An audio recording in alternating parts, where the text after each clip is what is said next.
Muy buenos momentos tengan todos ustedes.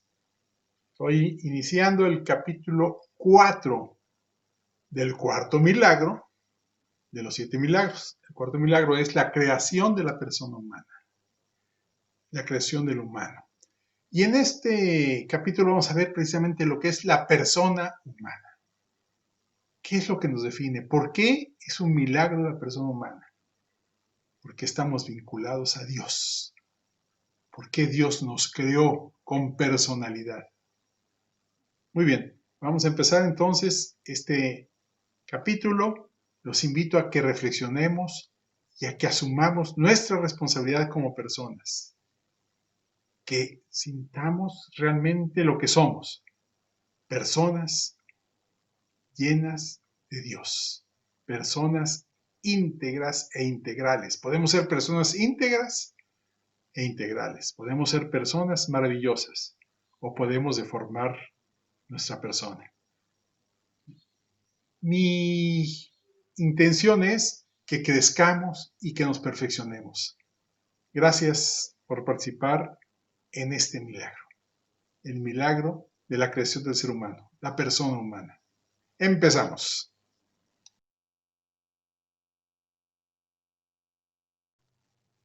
Empezamos el capítulo 4, que se llama La persona humana del cuarto milagro, la creación del ser humano, dentro de la serie 7 milagros. ¿Qué es la persona humana? ¿Por qué es un milagro la persona humana? El don mayor recibido en la vida de la gracia es la donación personal que la Trinidad Divina ha hecho de sí misma a la persona humana, consagrándola así como un templo vivo suyo. Dios quiere que seamos habitualmente conscientes de su presencia en nosotros. No ha venido a nosotros como dulce huésped del alma para que habitualmente vivamos en la ignorancia o el olvido de su amorosa presencia. Por el contrario, nosotros hemos recibido el Espíritu de Dios para que conozcamos los dones que Dios nos ha concedido. La verdad es que cuando se habla de la dignidad de la persona humana, desde mentalidades materialistas y ateas, es inevitable una actitud de desconfianza. ¿En qué consiste la dignidad del hombre si no es persona? ¿Si no es imagen de Dios? ¿Si solo es un animal con un cerebro especialmente evolucionado? La antropología materialista ha tomado del cristianismo gran parte de su terminología y algunas precarias formas de veneración al hombre, pero ha desechado los fundamentos religiosos de esa terminología y de esa actitud. Ahora bien, sin la absoluta fundamentación religiosa de la dignidad del hombre, ¿qué objeción seria puede ponerse al aborto, a la eutanasia o a los más variados experimentos eugenésicos para mejorar la especie, purificando a la humanidad de las razas inferiores? ¿Por qué los locos o los deformes o los enfermos irrecuperables o simplemente los miserables ignorantes, hombres pobres, lastres sociales, merecen algún respeto? ¿Por qué los ricos han de solidarizarse con los pobres para elevar su condición humana? ¿Por qué no recurrir a una invasión, a una buena guerra, cuando con ella se podrían arreglar rápidamente no pocos problemas mundiales? O viniendo a casos concretos, ¿por qué? Por ejemplo, no acelerar una herencia urgente por la discreta eliminación de un viejo enfermo e inútil que no acaba de morirse. No hay manera de fundamentar la dignidad del hombre de modo absoluto e inviolable si se suprime su vinculación con Dios. La persona humana resulta de la unión sustancial de alma y cuerpo. El alma no es inmediatamente operativa. Para obrar necesita las potencias razón y voluntad, que en la concepción tomista se diferencian realmente del alma y entre sí. Es interesante ver cómo Santa Teresa, mujer sin letras, ajena a estos temas discutidos en teología, confirma la doctrina tomista. Me parece que el alma es diferente cosa de las potencias y que no es todo una cosa. Hay tantas y tan delicadas en lo interior que sería atrevimiento ponerme yo a declararlas. Pues bien, como enseña Santo Tomás, la gracia en sí considerada perfecciona la esencia del alma, participándole cierta semejante con el ser de Dios. Y así como la esencia del alma fluye en sus potencias, así de la gracia fluyen a las potencias del alma ciertas perfecciones que llamamos virtudes y dones. Y así las potencias se perfeccionan en orden a sus actos sobrenaturales. Siguiendo el pensamiento de Jacques Maritain, la capacidad de tener conciencia de sí es uno de los rasgos más propios del hombre, y de ello no solo es testigo la historia, sino que además su propio avance depende de los progresos de esa conciencia humana. Si bien no es posible reducir la realidad humana y sus avatares históricos a la conciencia, sin ella se hace impensable el mundo propiamente humano y su explicación. Nuevamente, la debemos verificar en la constitución ontológica del hombre. La persona es una sustancia que tiene por forma sustancial un alma espiritual y que vive una vida no solo biológica e instintiva, sino intelectual y voluntaria. Esta constitución vertebradora de lo humano integra tanto lo vital biológico como lo intelectual volitivo, siendo este último aspecto el que, emergiendo del anterior, da sentido al existir del hombre. Le posibilita una vida realmente propia y, aunque condicionada por sus raíces instintivas, no es determinada absolutamente en su libertad, abierta tanto al conocimiento como al desarrollo de la voluntad. ¿Es posible emanciparse relativamente de aquellas condicionantes biológicas? Porque el fondo de lo propiamente humano es su ser personal, dotado de razón y de voluntad, que es, por lo mismo, un centro inagotable de conocimiento, de amor y de libertad. Si dependemos de la materia, también contamos con el espíritu para autoposeernos, pues allí donde la materia localiza, sitúa, el espíritu traspasa las fronteras. Es principio de superación, de trascendencia. Esta trascendencia, retomando la noción de personalidad, no solo es superación de la materialidad en términos externos, es también superación de nuestras propias trabas en términos internos. La personalidad es un referirse a sí, de modo que la personalidad significa interioridad propia en sí misma. La interioridad recién mencionada, que es uno de los aspectos que caracteriza a nuestra persona, nos diferencia radicalmente de los demás seres y posibilita la distinción relativa que existe entre los seres humanos. Diferentes, efectivamente, pero compartiendo una misma naturaleza. Esta inferioridad es la propiedad de referirse a sí, de decirse y de conocerse a sí mismo. Pero frente a una afirmación de este tipo, ¿no nos da la impresión de asistir a una especie de autocomplacencia y de autosuficiencia de la subjetividad humana? Por el mero hecho de ser yo una persona y de comunicarme a mí mismo, exijo comunicarme con el otro y con los otros en el orden del conocimiento y del amor. El ser personal no se agota en su propia mismidad, exige salir de sí para ir al encuentro del otro, para encontrarse con otras personas y comunicar no solo lo que piensa, sino también lo que siente y experimenta. En una palabra, para posibilitar el encuentro efectivo de dos realidades, si bien separadas y distintas, al mismo tiempo cercanas y similares. El fundamento de la auténtica sociabilidad humana lo encontramos aquí, y de esta manera hacemos también posible la organización de la vida en común.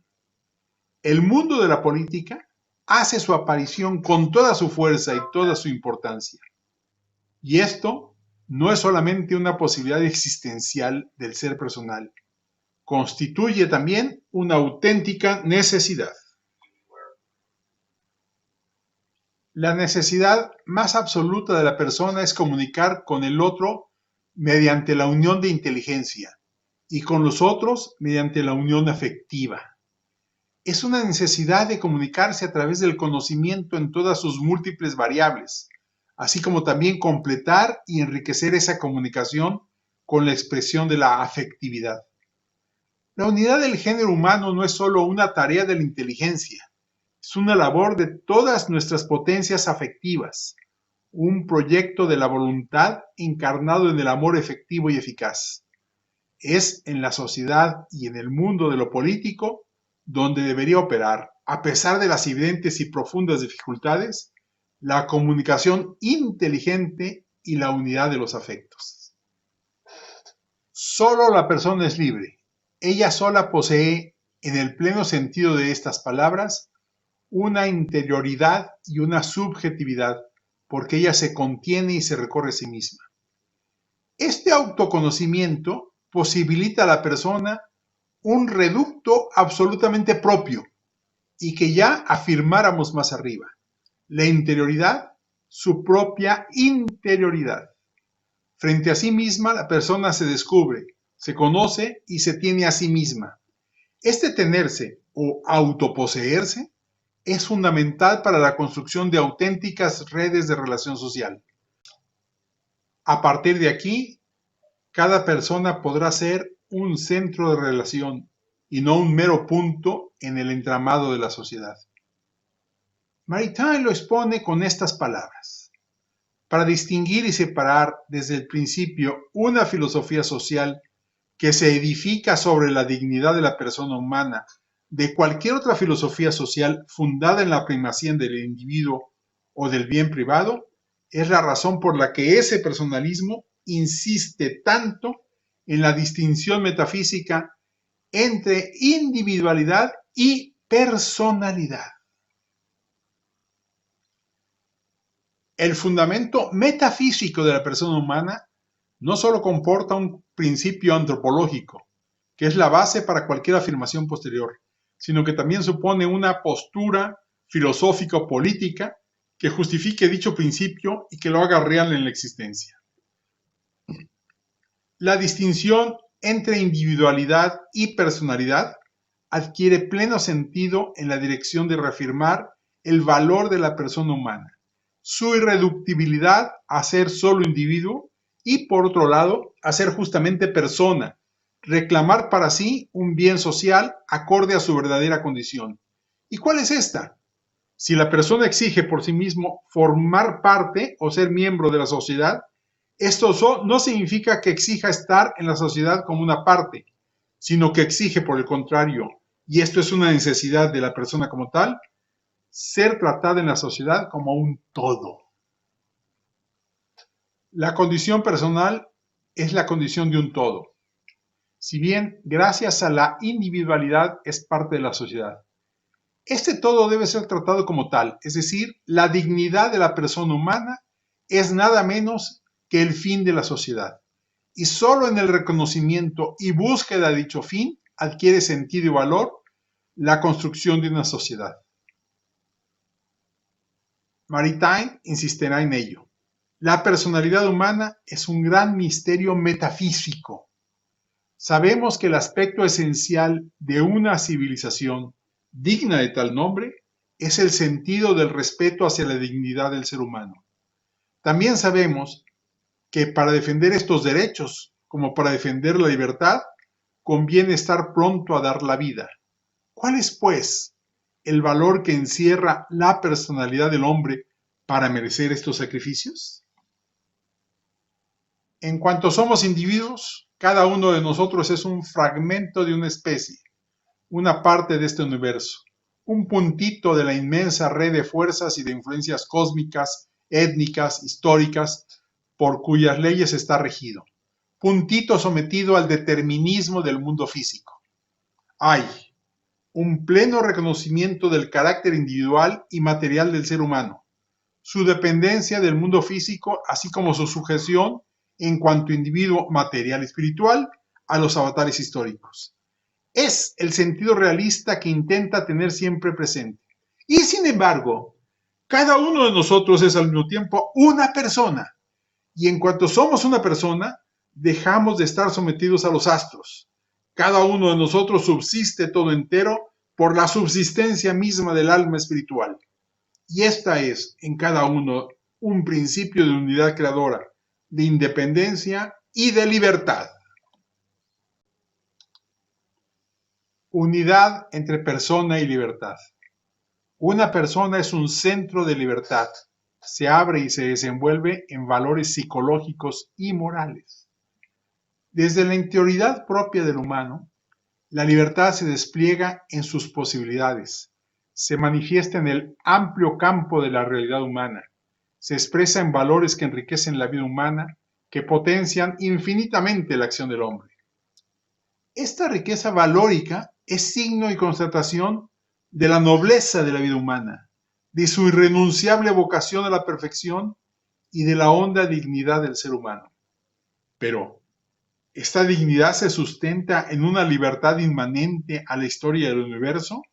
¿O bien es capaz de trascenderlos?